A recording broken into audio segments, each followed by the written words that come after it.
Fever. Rally after Sophie Cunningham leaves with knee injury. Uncasville, Con.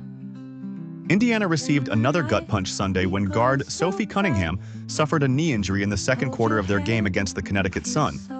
But the Fever did what they've been accustomed to all season in the face of adversity: fight.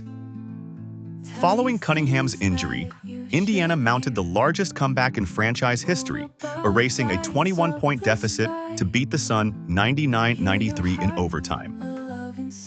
"We came in at halftime. We talked about chipping away, being resilient," said forward Aaliyah Boston, who had 14 points and 13 rebounds. "That's kind of been our story this entire season."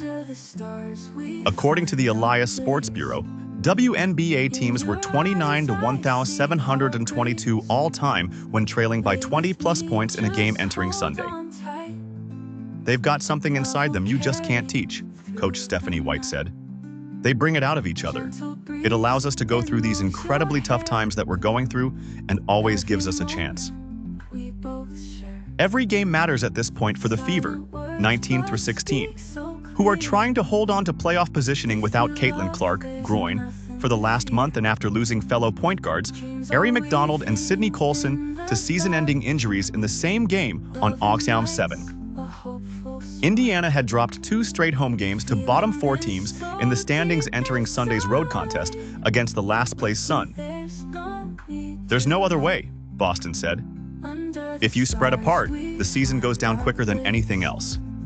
We talk about with the injuries, people are probably expecting us to just fold, and that's not us." The Fever in large part have Kelsey Mitchell to thank after the All-Star guard caught fire in the second half Sunday. Mitchell rattled off 34 of her 38 points following halftime, tying a career high and registering the most points a WNBA player has scored this season. "Speechless, really," White said of Mitchell. "She just put us on her back." Cunningham suffered the injury early in the second period when Connecticut's Bria Hartley fell into her right knee while trying to drive toward the basket. Cunningham hobbled on one leg, clutching the knee before lying on the floor in pain. The guard was surrounded by teammates for a few minutes before being assisted into the locker room, putting little weight on her right leg. "I'm like, holy s..." White said of the moment. Added Mitchell, "I felt like it was deja vu. I just saw Boston on the ground covering somebody else up, following an injury." White said Cunningham will undergo an MRI on Monday.